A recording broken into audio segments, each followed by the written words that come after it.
हाँ भाई, आज हम चर्चा करते हैं BA part second political science honours में जो 6 पेपर है भारत में राष्ट्रवाद का उदय या इंडियन पॉलिटिकल सिस्टम, जिसके अंतर्गत टॉपिक है आज का हमारा भारत में राष्ट्रवाद का उदय यानी rise of nationalism in India.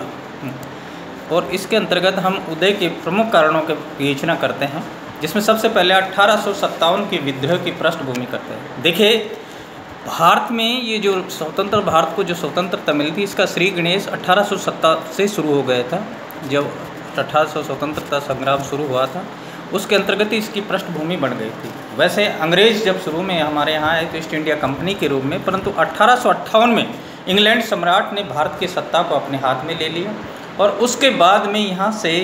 एक अंग्रेज साम्राज्य का विस्तार हुआ है, साम्राज्यवाद का विस्तार हुआ है। परंतु इसका जो शुरुआत है, इस राष्ट्रवाद की जो भावना भारतीयों में जो पनपी है, वो 1857 के अंग्रेज हमारा दमन कर रहे हैं, हमारे प्रति इनका विद्रोह है, ये भारत के हित में शासन कार्य नहीं कर रहे हैं। तो इसका जो शुरुआत और उसका जो श्री गणेश हुआ है, ये 1857 की क्रांति से हुआ है, जिसमें महत्वपूर्ण योगदान रानी झांसी की रानी लक्ष्मीबाई, दादा भाई नौरोजी, फिरोज शाह मेहता, अनेक नेताओं का इसमें योगदान रहा है। इसके बाद में धार्मिक तथा सामाजिक सुधार आता। देखिए, राजा राम मोहन राय, स्वामी दयानंद सरस्वती, गोपाल कृष्ण गोखले, तो जितने भी समाज सुधारक रहे, चाहे राजा राम मोहन राय, स्वामी दयानंद सरस्वती है, गोपाल कृष्ण गोखले हैं, इन जो धार्मिक नेता हैं, इन्होंने अपने आंदोलनों के माध्यम से भारतीय जनता में ये जगाने का प्रयत्न किया है कि अंग्रेज शासन हमारे हित में नहीं है,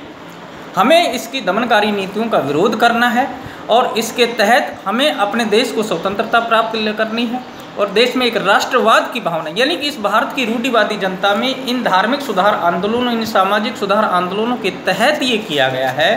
कि भाई भारत में अपने आप में एक स्वतंत्र राष्ट्र हो और भारतीयों के हितों की रक्षा की। हालांकि ये सत्य है कि उस समय हमारे पास में इतनी ताकत नहीं थी कि हम अंग्रेजों को यहाँ से भगा दें, परंतु इस भारत की इस रूढ़िवादी, चाहे धार्मिक प्रथाएं हों, चाहे सामाजिक कुरीतियाँ हों, इनको समाप्त करके इन नेताओं राजा राम मोहन राय, स्वामी दयानंद सरस्वती, बाल गंगाधर तिलक या चाहे गोपाल कृष्ण गोखले, इन ये जो उदारवादी दृष्टिकोण के जो नेता थे,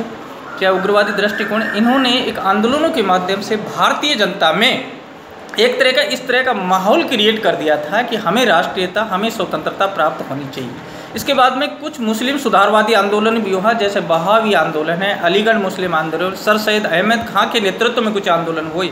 उन्होंने इस भारतीय जो मुस्लिम संप्रदाय है, इसमें जो रूढ़िवादता है, उससे बाहर निकलकर इस अंग्रेजी साम्राज्यवाद की विस्तार नीति का विरोध करने के लिए लोगों को प्रेरित किया। तो यानी कि मुस्लिम सुधारवादी जो आंदोलन हैं, वो भी एक तरह से राष्ट्रवाद की भावना को पनपाने में इनका भी महत्वपूर्ण योगदान है। इसके बाद में राजनीतिक एकता के माध्यम से हम लोग चर्चा करें तो ये राजनीतिक संपूर्ण देश में, चाहे वो किसी भी धर्म जाति का लोग हो, उनमें एक राष्ट्रीय एकता, इस बात पे सभी में सहमति थी कि अंग्रेज साम्राज्यवाद का खात्मा किया जाए और अंग्रेजों की दमनकारी नीति का विरोध किया जाए। और इसके लिए चाहे मुस्लिम नेता हो, चाहे हिंदू नेता हो, सब में सामंजस्य और एकता की भावना थी। इसके बाद में आता है कि आवागमन तथा संचार साधनों की भूमिका। देखिए, धीरे धीरे जब से इन अंग्रेज़ों की एक बहुत अच्छी नीति थी कि इन्होंने सड़क यातायात, जल यातायात का सविस्तार वर्णन किया और इसके तहत इनमें एक प्रवृत्ति उत्पन्न हुई और जिससे लोगों में आदान प्रदान हुआ।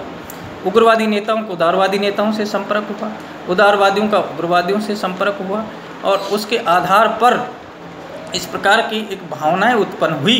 कि लोगों में इस अंग्रेजी साम्राज्यवाद के खिलाफ एक विद्रोह की भावना पनपी और जिससे ये लोग इस आंदोलन के लिए तैयार हुए। तो हम लोग कह सकते हैं कि आवागमन और संचार, उस समय जो संचार के साधनों का भी विस्तार किया गया, जिसके तहत एक इस प्रकार की भावनाएं लोगों में आई कि वो एकत्रित होकर अंग्रेजी शासन के खिलाफ एक संचालन करें और इसमें